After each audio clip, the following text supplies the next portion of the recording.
제49편 고라 자손의 시 인도자를 따라 부르는 노래. 뭇 백성들아, 이를 들으라. 세상의 거민들아, 모두 귀를 기울이라. 귀천 빈부를 막론하고 다 들을지어다. 내 입은 지혜를 말하겠고 내 마음은 명철을 작은 소리로 읊조리리로다. 내가 비유에 내 귀를 기울이고 수금으로 나의 오묘한 말을 풀리로다. 죄악이 나를 따라다니며 나를 애워싸는 환난의 날을 내가 어찌 두려워하랴. 자기의 재물을 의지하고 부유함을 자랑하는 자는 아무도 자기의 형제를 구원하지 못하며 그를 위한 속전을 하나님께 바치지도 못할 것은 그들의 생명을 속량하는 값이 너무 엄청나서 영원히 마련하지 못할 것임이니라. 그가 영원히 살아서 죽음을 보지 않을 것인가. 그러나 그는 지혜 있는 자도 죽고 어리석고 무지한 자도 함께 망하며 그들의 재물은 남에게 남겨두고 떠나는 것을 보게 되리로다. 그러나 그들의 속생각에 그들의 집은 영원히 있고 그들의 거처는 대대에 이르리라 하여 그들의 토지를 자기 이름으로 부르도다. 사람은 존귀하나 장구하지 못하며 멸망하는 짐승 같도다. 이것이 바로 어리석은 자들의 길이며 그들의 말을 기뻐하는 자들의 종말이로다. 그들은 양같이 스올에 두기로 작정되었으니 사망이 그들의 목자일 것이라. 정직한 자들이 아침에 그들을 다스리리니 그들의 아름다움은 소멸하고 스올이 그들의 거처가 되리라.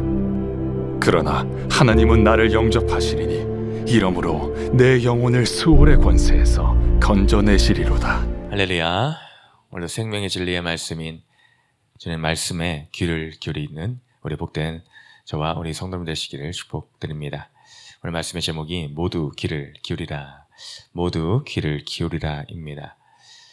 하나님의 말씀에만 우리는 귀를 기울이는 삶, 세상에 잠시 왔다 가는 헛된 가치를 쫓게끔 하는 그런 말들에는 귀를 닫고 오직 하나님의 진리의 말씀에만 귀를 기울이는 이 시간 되기를 소망합니다.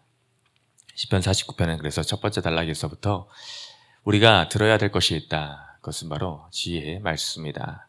내가 그것을 또한 다시 얘기를 한다. 내가 읊조린다. 모두 그것에 귀를 기울여라. 그것이 바로 지혜와 생명임을 우리들에게 말해주고 있습니다.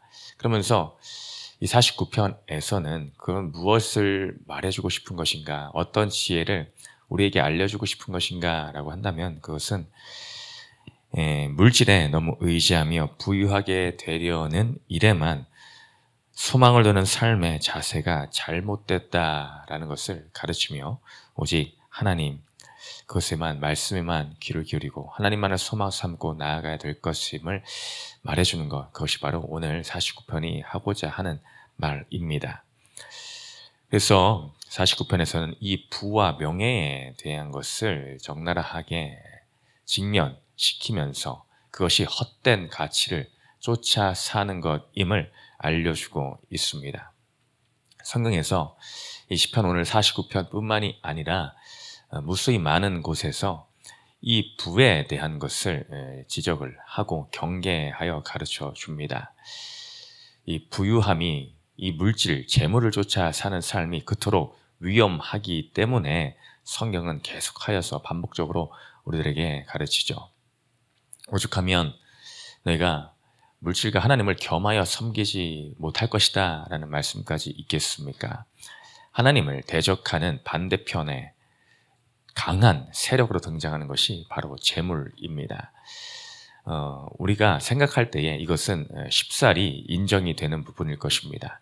인생을 살아가면서 나의 삶의 방향성을 좌우하는 가장 큰 한 줄기라고 할 수 있는 것은 돈입니다. 누구도 부인하기 어려운 부분, 누구도 쉽게 포기하지 못하는 부분이 그것입니다. 인생에 먹고 사는 문제가 바로 이것에 결부되어 있기 때문입니다. 많은 사람이 어떻게 하면 좀 더 벌까? 어떻게 하면 내가 좀 더 이익을 취할 수 있을까? 더 나아가 인간관계에 이르기까지 내가 어떤 사람을 사귀면 더 재물의 만족함을 얻을 수 있을까? 또한 인생의 또 중요한 부분을 할 수 있는 배우자를 선택하는 부분에 있어서까지 내가 누구를 만나면 떵떵거리며 잘 살 수 있을까? 이러니 이 재물이라는 부분은 쉽사리 포기하기가 어려운 부분이 될 수밖에 없으며 이 만몬주의에 빠져서 인생은 점점 더 그 구렁텅이로 빠져들 수밖에 없게 되어 있습니다. 근데 오늘의 본문에서도 분명하게 말합니다. 이 모든 재물은 한번 왔다가는 눈 깜짝할 사이에 지나갈 수밖에 없는 것.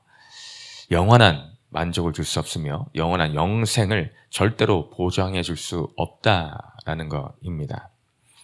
그래서 8절에서도 말하죠. 그들의 생명을 속량하는 값이 너무 엄청나서 영원히 마련하지 못할 것입니다. 네가 아무리 재물이 많다고 하느냐, 그러나 아무리 그 재물을 갖다가 쏟아 부어 보아라, 너에게 영생을 가져다 줄 수는 없다. 그 생명을 속량하는 값이 한두 푼이겠느냐. 네가 그것을 잴 수 있다고 한들 그것은 마련할래야 마련할 수가 없다라는 것이죠. 인생에 더 중요한 것이 있음을 가르쳐 줍니다. 재물이 아무리 소중한다라고 한들 인생의 가장 귀한 가치를 가지고 있는 이 생명, 더 나아가 이 영생이라는 영역에 재물로 가지고는 도달할 수가 없다. 네가 아무리 억만금을 내어주어도 그것을 살 수가 없음을 알려주고 있습니다. 그런데 너는 지금 영생을 소유한 자가 되고 있느냐라는 것을 오히려 우리들에게 질문한 것 같지 않습니까? 가장 귀한 영생을 갖지 못한 채 재물에만 탐닉을 하면서 살아가는 인생은 그러니 어리석은 인생이고 이것이 바로 재물과 명예의 적나라한 한계점이다. 이따금 말합니다. 돈이면 다 된다라고 합니다. 어떤 유명한 또한 말을 본 적이 있습니다. 네가 무슨 일을 할 때에 안 된다, 그것이 내가 얻고자 하는 것을 손에 얻지 못했다라고 하면은 네가 가지고 있는 돈이 부족한 것이 아닌가 한번 생각해 보아라 라는 이 지극히 물질적인 만능주의적인 사고를 전달해 주곤 합니다. 행여 이 땅에 돈이면은 이 땅의 것들은 다 얻을 수 있다라고 생각한다라고 해도 이 오늘 성경에서 말하고자 하는 영생의 이 부분에 있어서만큼은 절대로 이 물질로 얻을 수 없는 부분입니다. 그러니 그것으로 내가 이 땅의 모든 것을 얻었다라고 자만하는 것은 참으로 미련한 자의 생각이다라고 할 수밖에 없습니다. 그들은 끊임없이 인생 가운데 그것만을 자랑합니다. 내가 무엇을 가졌네. 내가 남들이 갖지 못한 무언가를 소유하였네. 너는 이것이 없구나 라고 비교하며 그것을 끊임없이 만나는 자들에게 또한 스스로의 심령 가운데에 자랑하고 또 자랑하고 싶어하는 모습이 있습니다.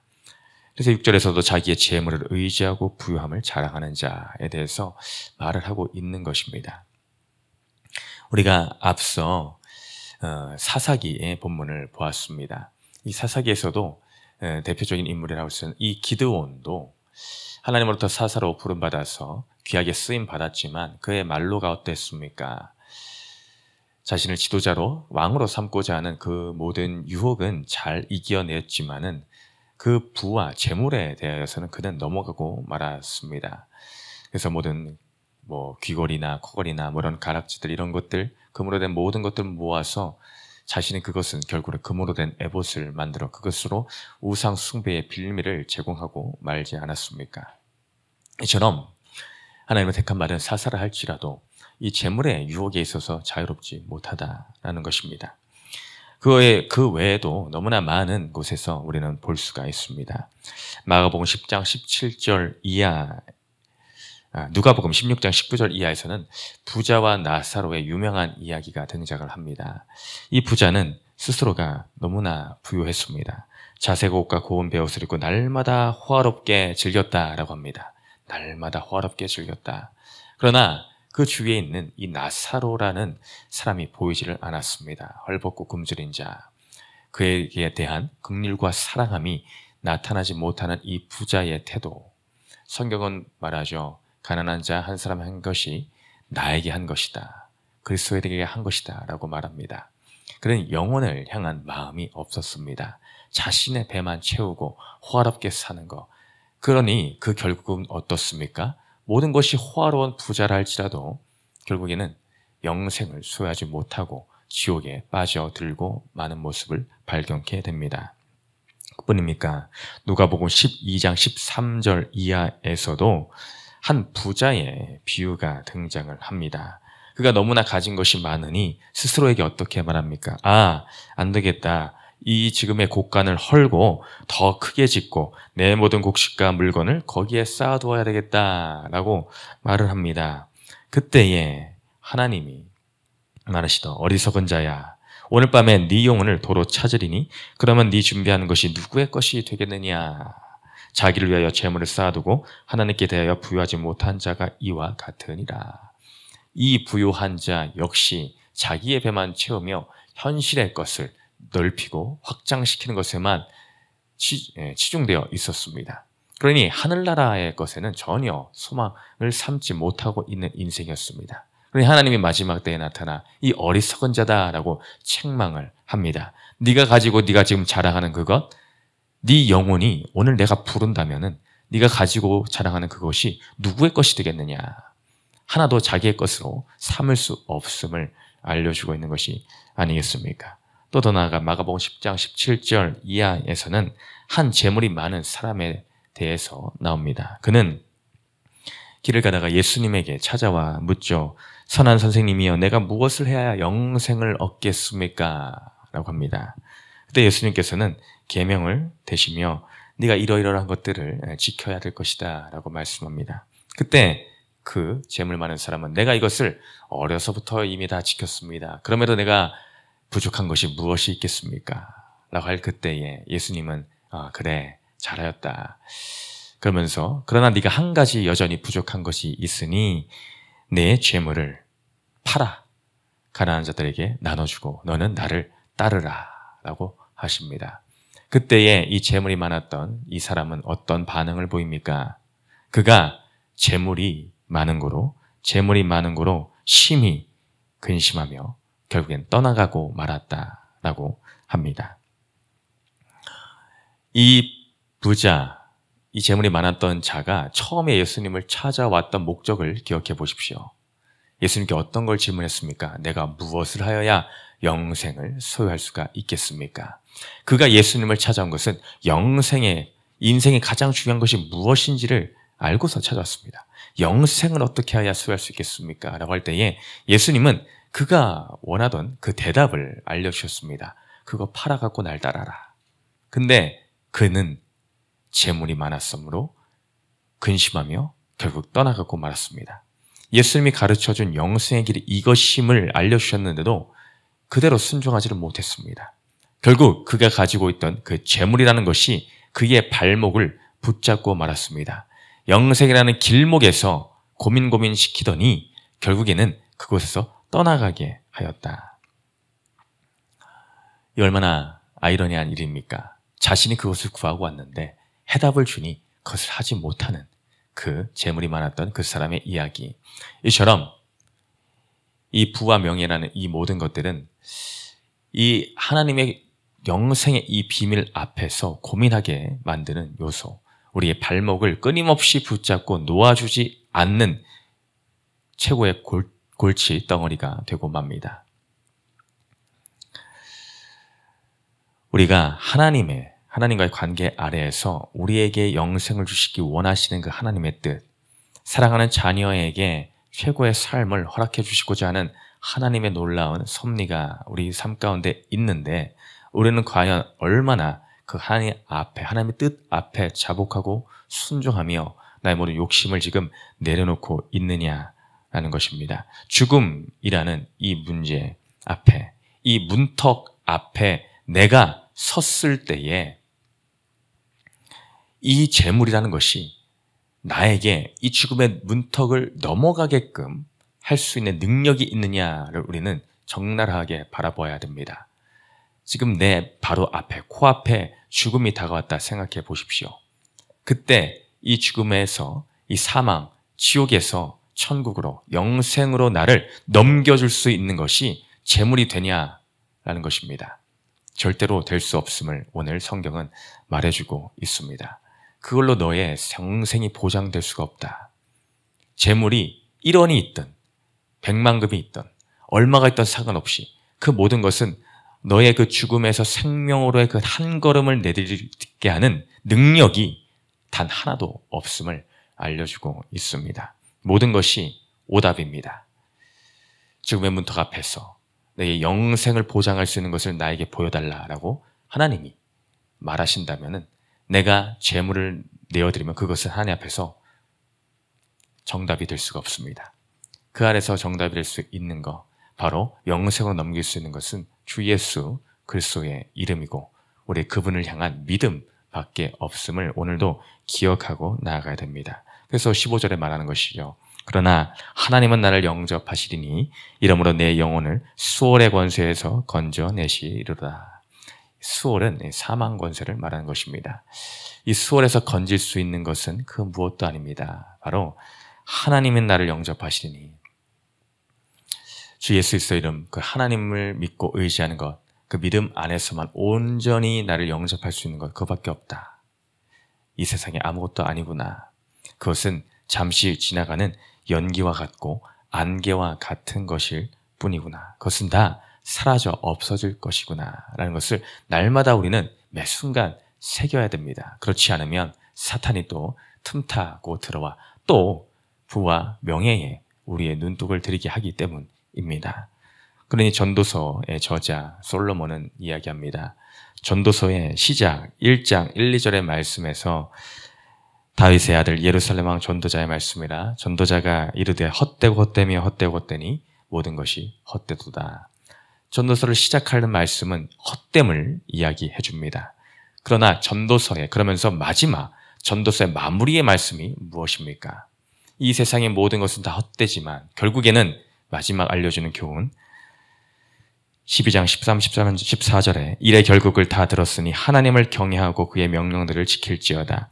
이것이 모든 사람의 본분이니라. 하나님은 모든 행위와 모든 은밀한 일을 선악간에 심판하시리라. 모든 것이 헛됨을 알려주는 이 전도자는 마지막에 하나님을 경외하고 그의 명령을 지킬지어다로 마무리합니다. 모든 것을 누려보고 모든 것을 얻어본 이 솔로몬의 고백은 그렇습니다.